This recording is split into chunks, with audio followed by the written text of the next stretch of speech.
Selamat hari Sabat, saudara-saudaraku. Selamat Sabat. Bagaimana suaranya, bisa kedengaran bagus atau gimana? Oke, terima kasih. Puji Tuhan, pada hari Sabat ini kita bisa bersama-sama berbakti memuji besar nama Tuhan, walaupun dalam situasi yang sulit oleh karena wabah COVID-19 yang terasa di seluruh dunia.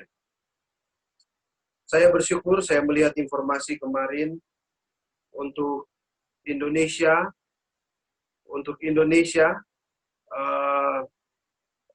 informasi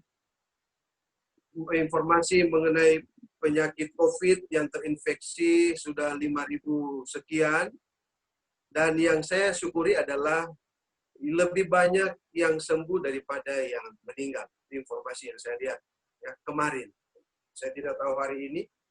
Dan secara umum memang dunia menginformasikan bahwa yang terinfeksi COVID sudah mencapai 1 juta.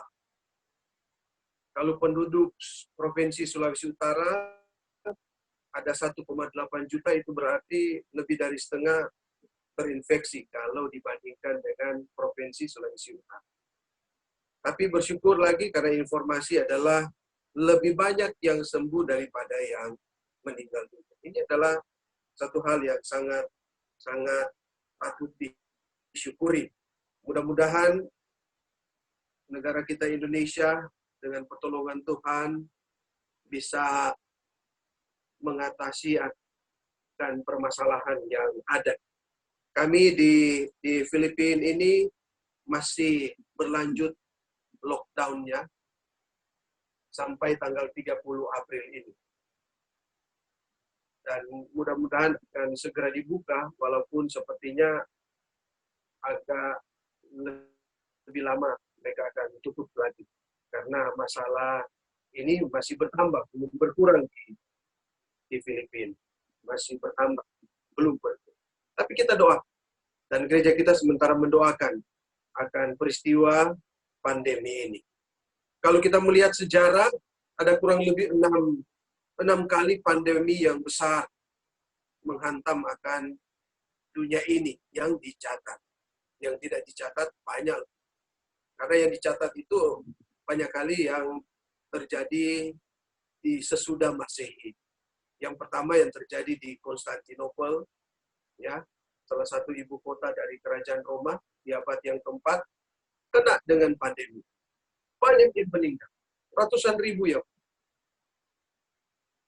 Di Italia juga kena. Di Prancis kena.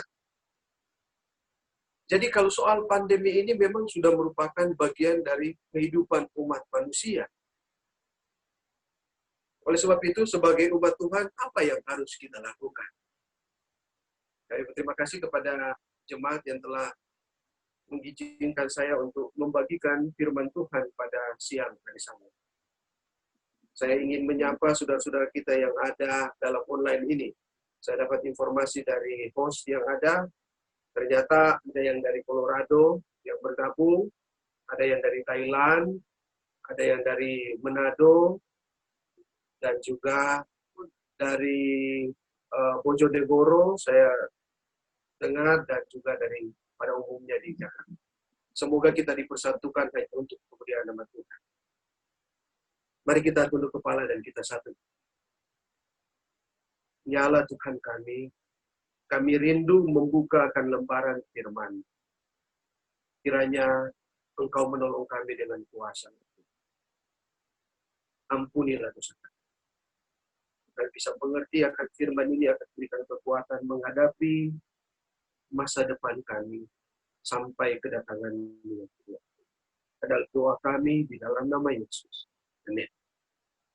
Saudara-saudaraku yang kekasih di dalam Yesus Kristus, saya tertarik membawa pikiran kita pada siang hari Sabat ini di dalam kitab yang terakhir dari kanon yang kita sudah pelajari tadi di sekolah Sabat, yaitu Kitab Wahyu.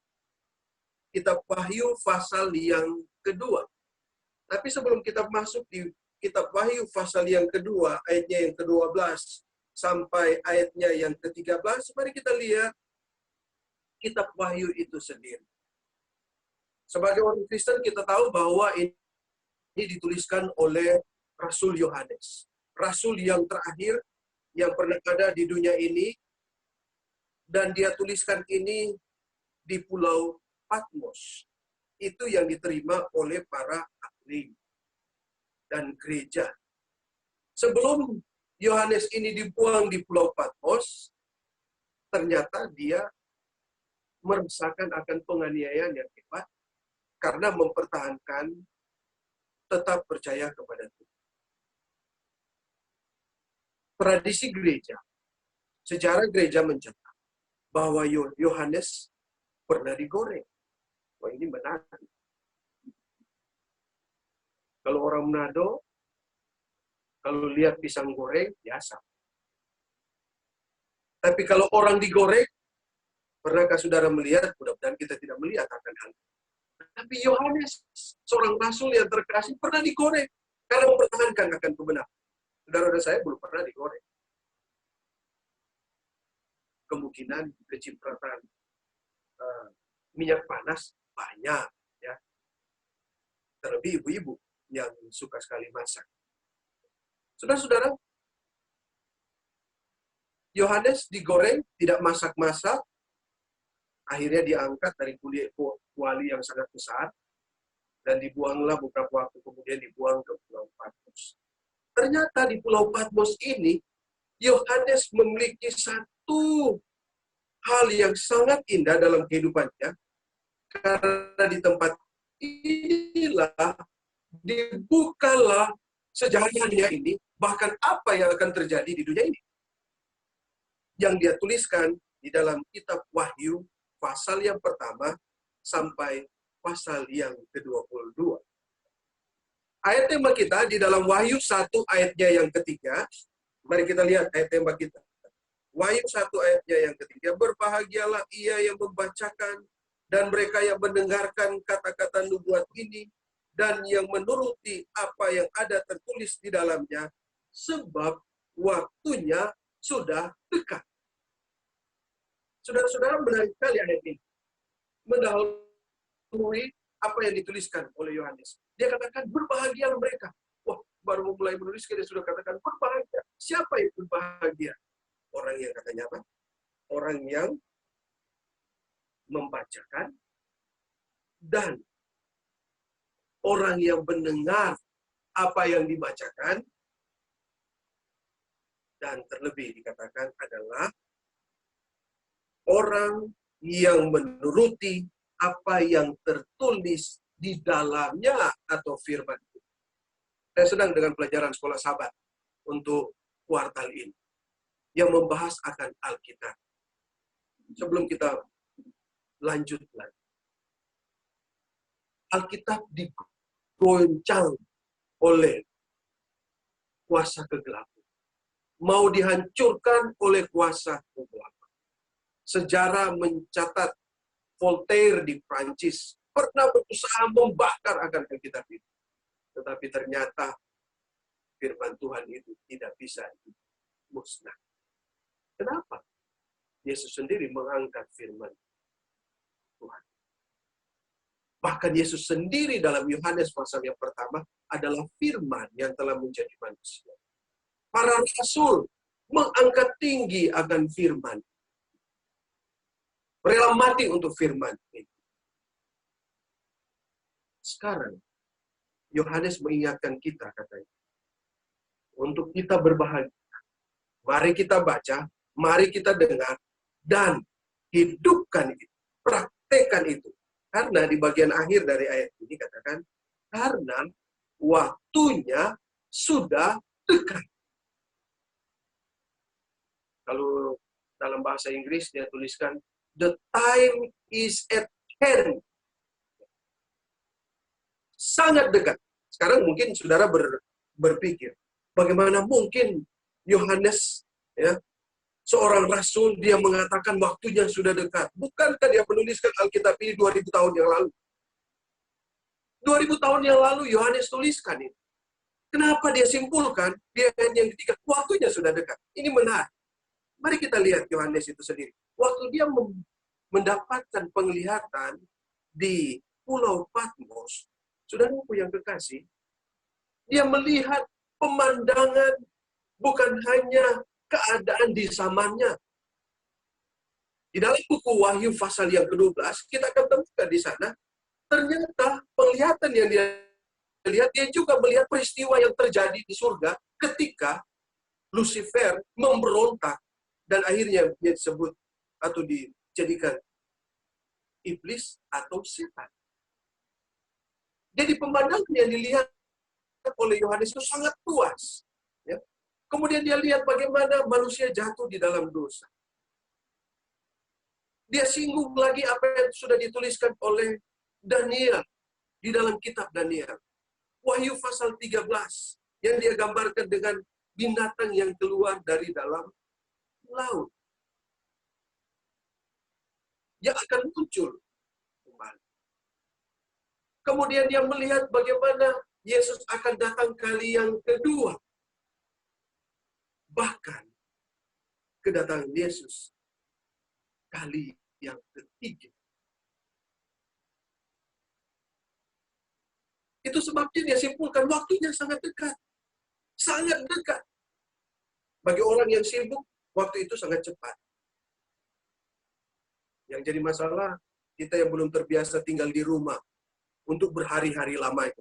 Waduh, sepertinya terasa lama. Tapi ternyata tidak juga. Sudah hari Jumat ya. Sudah kita akan ikut Zoom lagi untuk ibadah.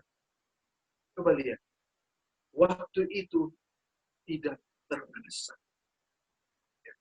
Umur manusia itu tidak terasa. Saudara-saudaraku yang kekasih di dalam Yesus Kristus. Mendahului ayat 12 dan 17 di dalam pasal yang kedua ini, di sana diceritakan ada dua jemaat. Karena perikop yang kita baca tadi sebagai ayat bersautan adalah berbicara mengenai jemaat Pergamus. Ada dua jemaat mendahului jemaat Pergamus, yaitu jemaat Efesus, dan yang kedua adalah jemaat Smyrna. Mari kita lihat sebagai pendahuluan, sebelum kita masuk di jemaat Pergamus. Jemaat Efesus ini digambarkan sebagai jemaat abad yang pertama. Saudara-saudara, untuk mempelajari kitab Wahyu, memang kita harus memiliki clue. Karena banyak penafsiran sehubungan dengan kitab Wahyu ataupun kitab Daniel. Ada cara menginterpretasi yang dilakukan oleh para ahli teologi di zaman ini. Kurang lebih ada 4 cara menginterpretasi atau menafsirkan akan kitab-kitab nubuat. Ada yang menafsirkan Alkitab ini yang disebut dengan preteris. Jadi kaum ini mempercayai bahwa apa yang dituliskan di dalam buku Wahyu itu atau di kitab Daniel itu sesuatu yang sudah terjadi, preteris. Sesuatu yang sudah terjadi. Dan ini dimunculkan oleh kaum Jesuit dari gereja Rom Katolik.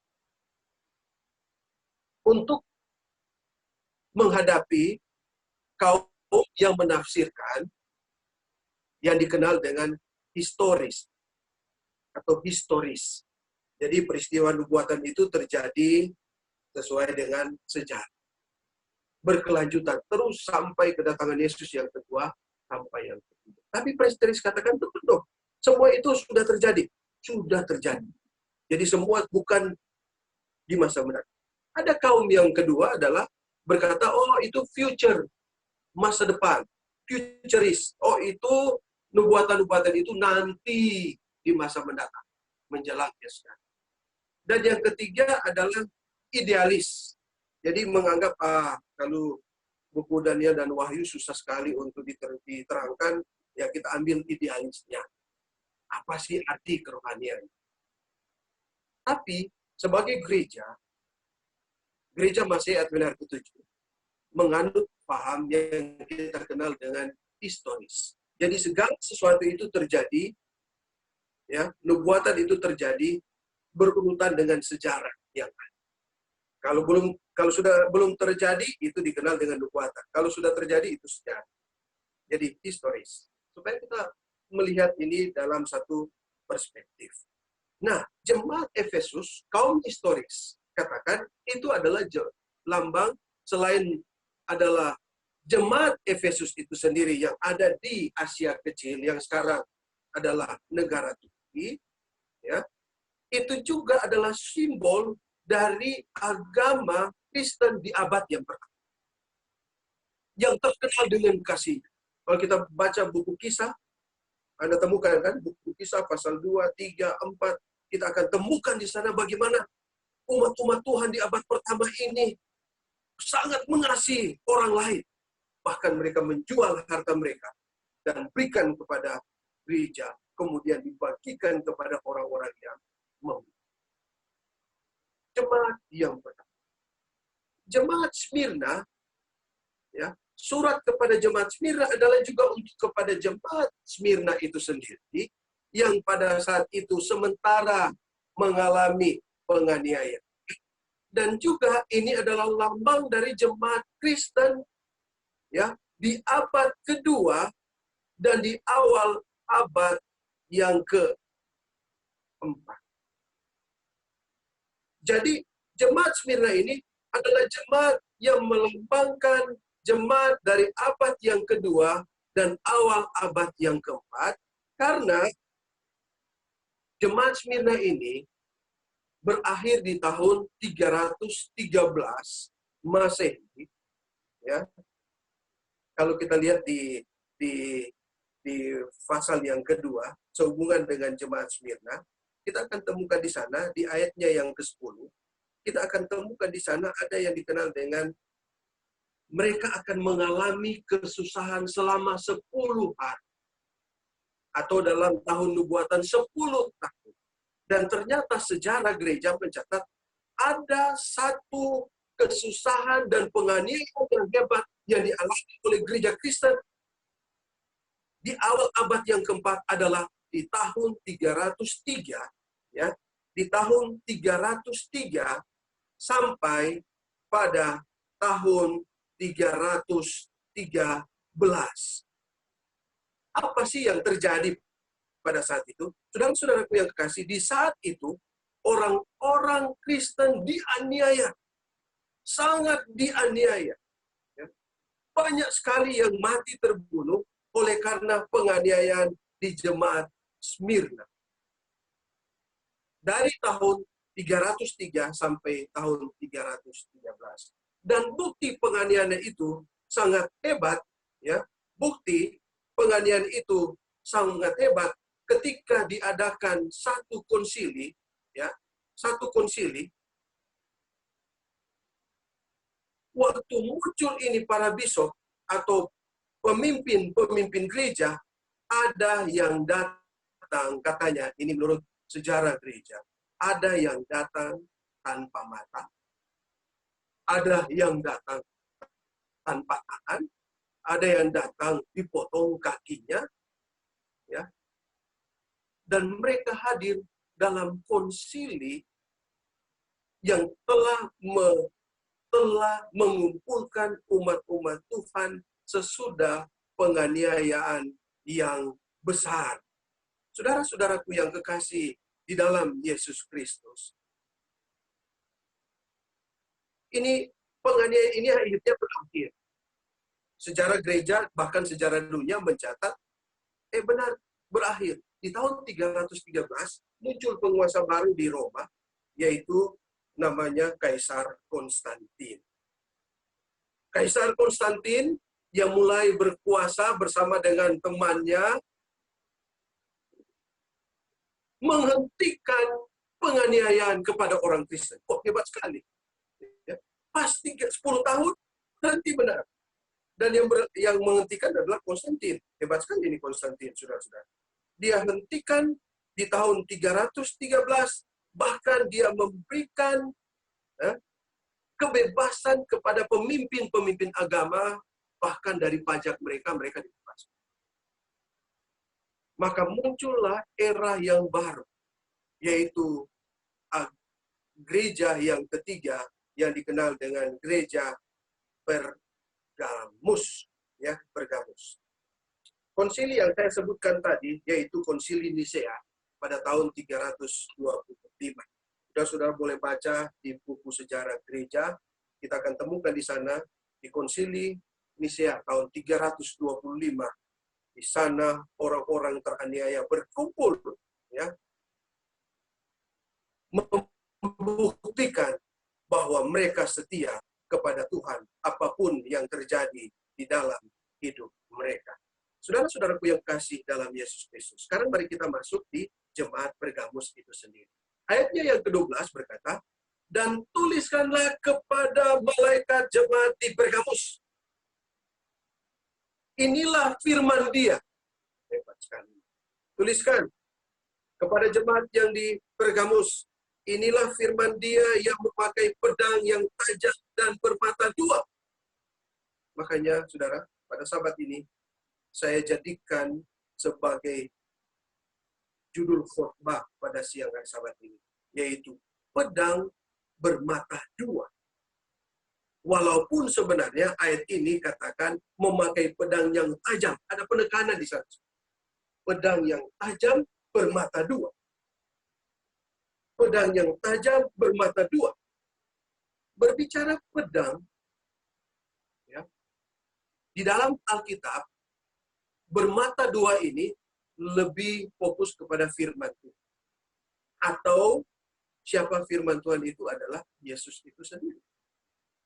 Jadi firman itu datang dari Yesus itu sendiri. Sebagai pedang yang tajam yang bermata dua. Kenapa Yesus gunakan simbol ini waktu Dia memberikan atau mengirimkan surat kepada jemaat Pergamus? Pergamus ini adalah satu kota yang sangat hebat di abad kedua dan pertama sebelum Masehi. Kenapa? Kota ini menurut sejarawan, bahwa ternyata kota ini adalah merupakan salah satu ibu kota provinsi yang terkenal dari kerajaan Roma yang baru saja mulai berkuasa. Setelah mereka mengalahkan kerajaan yang sebelumnya, yaitu kerajaan Yunani. Kota Pergamus ini adalah sangat-sangat cocok untuk menjadikan salah satu kota pusat, ya, di luar dari kota Roma. Dijadikan salah satu ibu kota provinsi. Di sana banyak sekali orang-orang Roma, pasukan Roma. Perekonomiannya sangat hebat.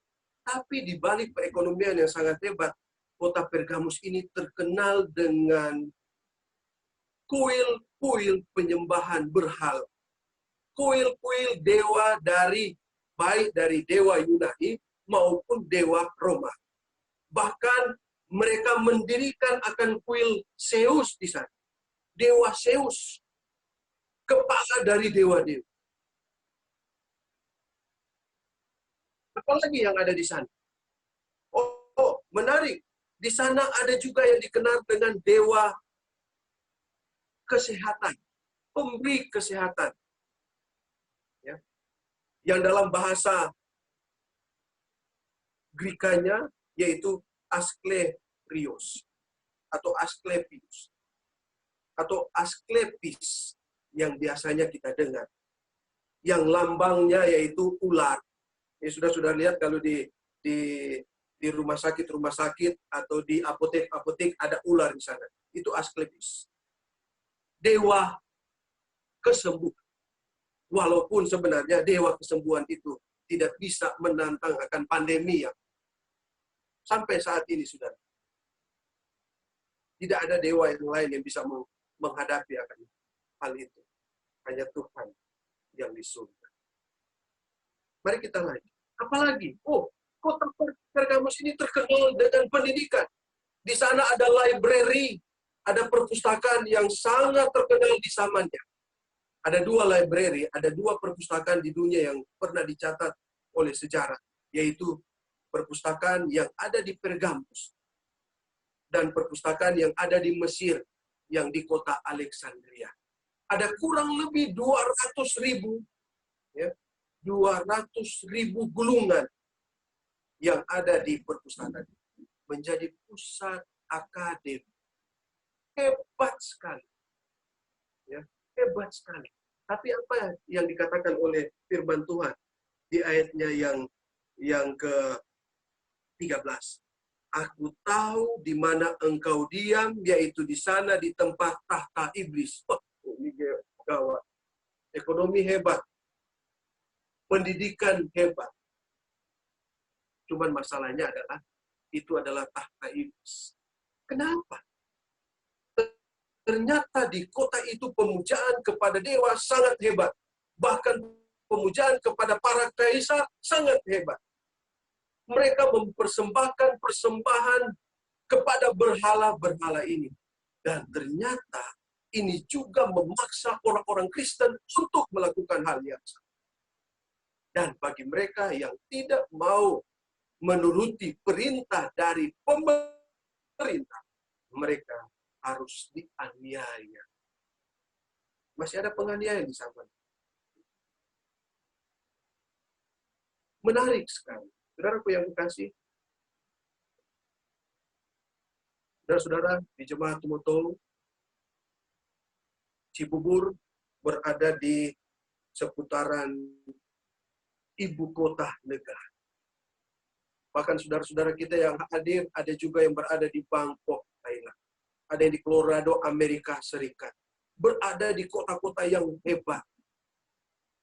Bisnis mantap. Ya. Bilang kesehatan, rumah sakit ada. Sangat canggih. Tapi, saudara, kita harus berhati-hati. Karena kita berada dekat dengan tahta iblis. Apa maksudnya, saudara? Di kota-kota besar ini, setan sangat berusaha untuk menghancurkan dunia, untuk membuat kita lupa untuk percaya kepada Tuhan. Bukan berarti, mari kita tinggalkan kota. Belum saatnya. Akan ada saatnya kita akan tinggalkan kota. Tapi belum. Tinggallah di Jakarta, saudara. Bekerjalah untuk kemuliaan nama Tuhan. Amin. Mari kita lanjut. Anda berada di kota di mana ada tempat iblis. Dan engkau berpegang kepada namaku. Wah, ini hal yang positif. Walaupun mereka tinggal di Pergamus, merupakan tahta iblis menurut firman Tuhan, mereka tetap berpegang dalam nama Tuhan.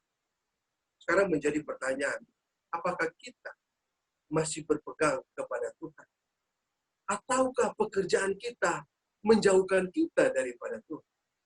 Apakah situasi saat ini membuat kita jauh daripada Tuhan? Atau nanti kalau pandemi ini baru kita, waduh, nubuatan mulai terjadi ya. Kita harus belajar firman Tuhan. Apakah hal itu yang ada dalam kita? Sekarang, saudara, apa yang kita bisa lakukan? Dulu mungkin kita berpikir bagaimana kita tidak bisa berjual dan membeli dalam Wahyu pasal 13 kan? Tidak bisa menjual dan membeli. Sekarang, saudara, hal ini sudah ada di depan kita. Kami di Manila, kami di Kota Silang, tidak bisa keluar menjual dan membeli. Membeli tidak bisa, kalau belum tanggal atau waktu untuk saya keluar. Di dalam keluarga hanya diberikan 1 kartu karantin, seperti yang saya sebutkan beberapa waktu yang lalu. Yang ada nama di kartu karantin itu yang hanya boleh keluar dan jalan keluar untuk membeli sesuatu di supermarket yang dibuka atau pasar. Dan kami juga tidak bisa sembarang masuk pasar. Ada pasar yang bisa dimasuki oleh kartu karantin ini. Kami harus masuk di tempat yang lain. Mudah sekali sekarang mengatur manusia untuk menjual dan membeli. Ada penjual tidak bisa menjual di tempat yang lain. Karena mereka sudah berbeda tempat. Saudaraku yang kasih, peristiwa-peristiwa yang ada di dekat kita ini sebenarnya pengingat bagi kita bahwa firman Allah itu benar-benar adanya. Saudara-saudaraku yang kekasih di dalam Yesus Kristus. Kita lanjut. Dan engkau tidak menyangkal imanmu kepadaku, juga tidak pada zaman Antipas saksiku yang setia kepadaku, yang dibunuh di hadapan kamu di mana iblis dia. Jemaat Pergamus pernah merasakan melihat saudara-saudaranya ditangkap, termasuk Antipas, dibunuh. Saudara saya belum dibunuh, belum dianiaya. Walaupun sebenarnya saudara tidak rasa bahwa saudara sementara teraniaya. Sebagai gereja Advent, umat Tuhan, mereka mulai berkata, wah, ini orang Advent ini aneh. Dia bisa bekerja pada hari Sabtu. Ya kan? Secara moral kita teraniaya. Belum teraniaya secara fisik. Kita tidak bisa berbuat ini. Kita tidak bisa makan ini. Mereka mulai apa? Cemooh kita. Wah, ini makanan enak, dia tidak bisa makan. Dan lain sebagainya. Tapi, apa yang terjadi di jemaat Pergamus itu? Di mana ada yang teraniaya, kita akan rasa. Ada di depan kita. Tapi jangan takut. Kenapa? Kalau kita setia, Tuhan akan menolong kita di dalam firman. Jadi, kita diingatkan saat ini. Apakah kita setia seperti jemaat Pergamus walaupun dianiaya? Ini menjadi pertanyaan yang harus kita jawab secara pribadi. Kenapa? Karena di ayat 14 berbalik. Tadi dia memuji umat yang ada di Pergamus, sekarang dia mengingatkan kepada jemaat Pergamus. Ayat 14, mari kita lihat ayat 14. Tetapi aku mempunyai beberapa keberatan terhadap engkau. Di antaramu ada beberapa orang yang menganut ajaran Bileam, yang memberi nasihat kepada Balak untuk menyesatkan orang Israel, supaya mereka makan persembahan berhala dan berbuat zina. Dan ayat 15 dilanjutkan, demikian juga ada padamu orang-orang yang berpegang kepada ajaran pengikut Nikolaus. Wah, dia ingatkan kepada jemaat Pergamus.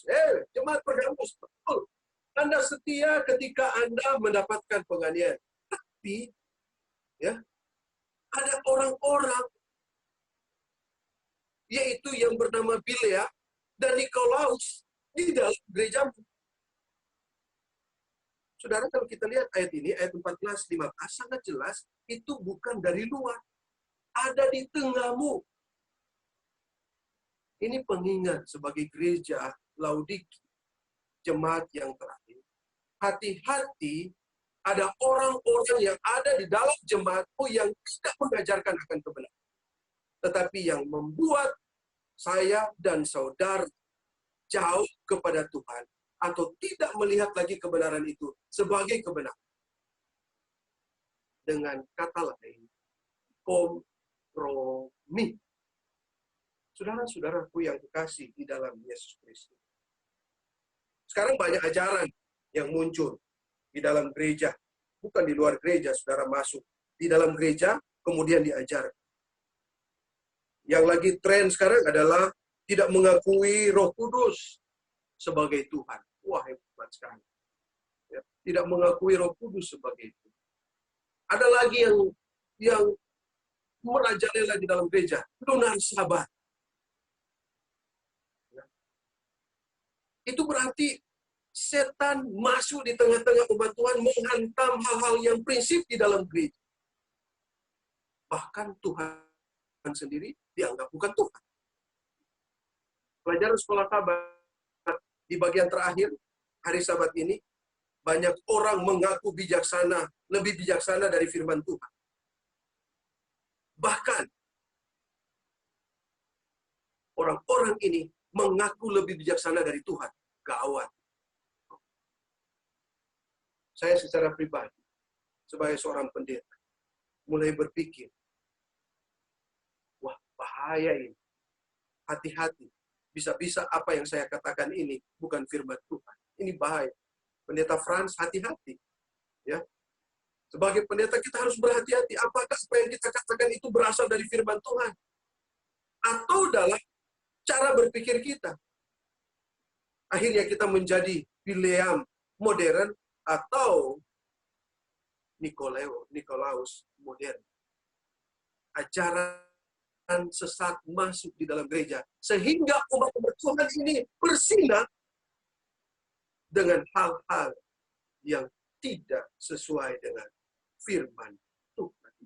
Makanya Tuhan mengingatkan kita, aku mempunyai beberapa keberatan terhadap engkau.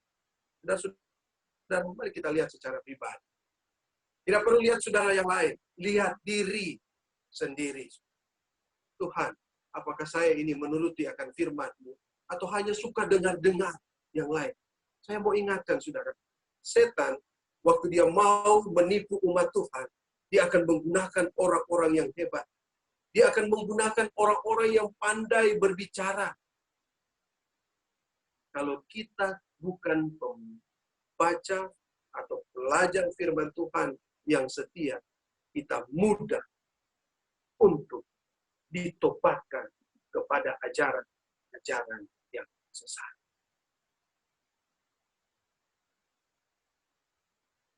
Satu lagi yang sempat namanya present truth menghantam gereja.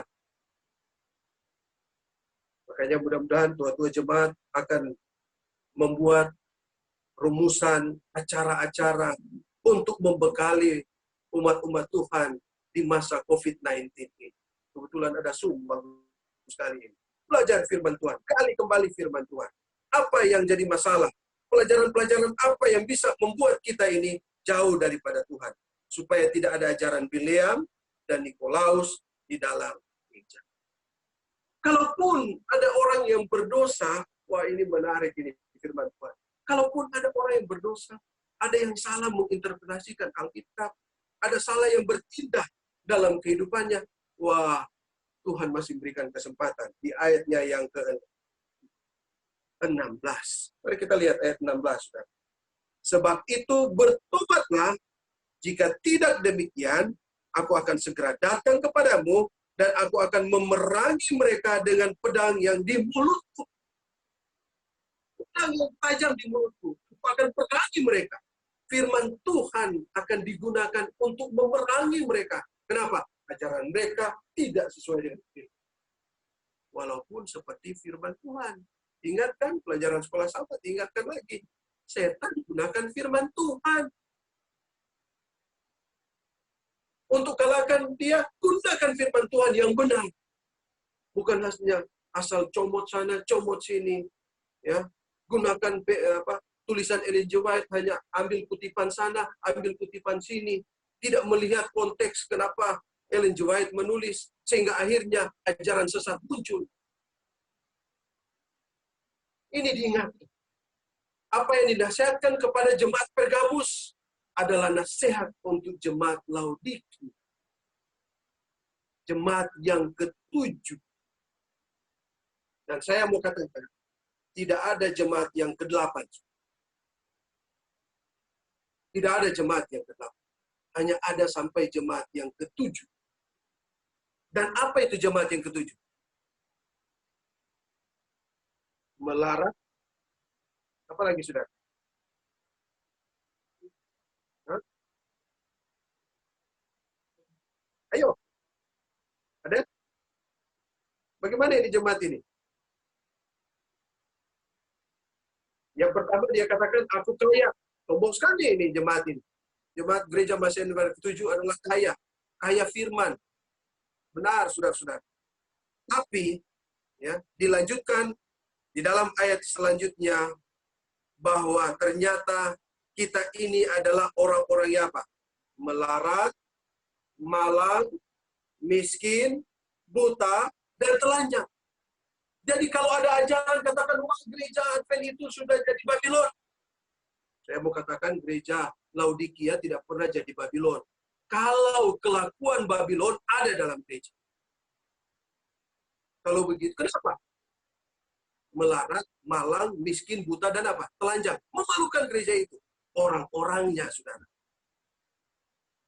Kalau begitu, keluar dari jemaat ke-7, jangan pernah keluar dari jemaat ke-7. Tidak ada jemaat ke-8. Orang Manado bilang baku habis di dalam. Dalam tanda kutip, baku habis dengan cara saling menasehati satu dengan yang lain. Amin. Saudara-saudaraku yang kekasih di dalam Yesus Kristus. Makanya kita diingatkan bertobat. Ya, bertobat kalau kita sudah melakukan hal yang salah. Bertobat kalau sudah mengajarkan hal yang salah. Bertobat kalau masih suka merendahkan orang lain. Bertobat kalau masih menonjolkan akan diri sendiri. Tidak ada orang yang hebat di hadapan Tuhan. Kita bersyukur karena kemurahan Allah sangat besar bagi kita. Dia masih memberikan kesempatan bagi kita untuk bernafas. Di tempat lain sudah sulit di Italia untuk mengubur orang. Sedangkan para pembuat peti kewalahan, saudara. Baca di berita. Banyak sekali yang mati. Bersyukur kita masih hidup. Masih diberikan kesempatan oleh Tuhan untuk bisa membaca akan firman Tuhan, mendengar firman Tuhan, dan melakukan akan firman Tuhan. Oleh sebab itu, ayatnya yang ke-17. Ayatnya yang ke-17, dia ingatkan lagi, saudara bagi kita, adalah siapa bertelinga, hendaklah ia mendengarkan apa yang dikatakan Roh kepada jemaat-jemaat. Hei, siapa yang bertelinga, dengar ini apa yang dikatakan oleh Roh. Yang jadi masalah, kalau kita tidak percaya lagi Roh, kita mau dengar kepada siapa, saudara? Kalau ajaran mengatakan bahwa jangan percaya Roh lagi, kita mau dengar kepada siapa lagi ini? Barang siapa menang, ini janji Tuhan, saudara. Barang siapa menang, kepadanya akan kuberikan dari mana yang tersembunyi. Wah, menarik, saudara. Mana yang tersembunyi. Mana ini hanya muncul di waktu orang Israel berada di padang gurun. Ya, di padang gurun, mereka belum menabur, belum menuai. Tuhan yang berikan makan kepada mereka. Ini sebenarnya ada janji juga bagi kita. Walaupun sulit di masa COVID-19 ini. Banyak orang kehilangan pekerjaan, banyak tantangan hidup. Jangan takut, saudara. Mana dari surga akan menjadi bagian kita kalau kita percaya kepada Tuhan. Yang berikut, dia katakan, aku akan mengaruniakan kepadanya batu putih. Saya baca-baca batu putih. Kenapa saya diberikan batu putih? Apa hebatnya batu putih ini? Saya tertarik juga ini. Waktu saya baca-baca, ternyata di Pergamus, sudah. Di jemaat Pergamus, orang-orang yang mendapatkan hadiah, kebebasan, mereka diberikan batu putih, yang ternyata di batu putih ada tulisan. Ya, ada tulisan di sana. Dan memang benar, Yesus juga gunakan batu putih ini, yang di atasnya tertulis nama baru. Jadi orang yang dibebaskan, mereka dapat batu putih, dapat nama baru. Orang yang menang, dapat batu putih juga, ya, dengan ada nama penghargaan di sana. Kalau sekarang mungkin piala, ya, banyak kali. Ya. Saudara-saudaraku yang kasih di dalam Yesus Kristus. Saya mau balik kembali di bagian yang pertama. Ingat, bahwa kita mendapatkan firman dari pedang yang tajam dan yang bermata. Firman itu adalah Yesus Kristus. Yesus sendiri mau berbicara kepada saudara dan saya pada saat. Benar, kita ini tetap setia walaupun kita sulit. Benar, jemaat Pergamus setia walaupun mereka dianiaya. Benar, kita saat ini, jemaat Cibubur dan saudara-saudara yang ada di online ini, tetap setia walaupun masa COVID-19. Ya. Mari kita tetap setia. Sama seperti Antipas, walaupun kematian datang menimpa kita. Tetap setia sampai kematian pun datang menimpa kita. Dia ingatkan kepada kita, hati-hati dengan ajaran-ajaran sesat. Ajaran Bileam, ajaran Nikolaus. Karena ternyata ajaran itu ada di dalam, makanya saya mau himbau, saudara-saudara. Mari kita sediakan waktu untuk belajar kembali firman. minta tua-tua jemaat, minta pendeta-pendeta untuk tolong kasih ajar lagi firman ini supaya kami ini memiliki kebenaran yang sungguh, ya, mengerti akan firman itu dengan benar, supaya kalaupun ada ajaran sesat datang, kami sudah sanggup dengan pertolongan Tuhan untuk hadapi akan hal-hal ini. Kalaupun karena kemanusiaan kita jatuh di dalam dosa, apapun dosa kita, saudara, jadi Tuhan, ya, walaupun dosa kita seperti apa, merah permisi, tetapi akan menjadi putih seperti salju. Tidak ada dosa yang tidak akan diampuni oleh Tuhan. Masing-masing kita, mari kita lihat diri kita, jangan lihat orang lain. Wah, saudara sana berdosa, suster sana berdosa, anak muda sana berdosa, oh, ketua sana berdosa, oh, pendeta sana, suster sana, dan lain sebagainya berdosa. Jangan, mari kita lihat diri kita. Kita bertobat kepada Tuhan.